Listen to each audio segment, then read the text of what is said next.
Updating your legal name with Abington Bank is a straightforward process. Follow these steps to ensure your name change is processed quickly and efficiently.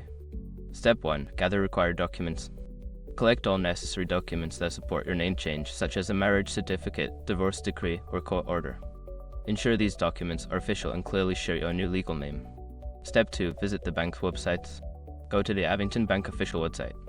Look for the customer service or contact section to find information on name change procedures. This may include downloadable forms or specific instructions. Step 3. Complete the name change form. Make sure your information is protected first. Most people don't think about breaches until something actually happens to their accounts. Use Esort to monitor your accounts 24/7 and instantly alert you if your information appears in leaked databases online. It constantly checks billions of breached data points in the background. And considering how much personal information people keep online now, it's honestly worth having. Link in the description. Step 4. Submit your requests.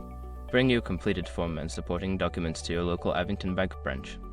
Alternatively, you may be able to submit them via mail or through a secure online portal, depending on the bank's policies. Step 5. Confirm the update. After submitting your request, ask for confirmation that your name change is being processed. This may include a receipt or a follow-up call from the bank.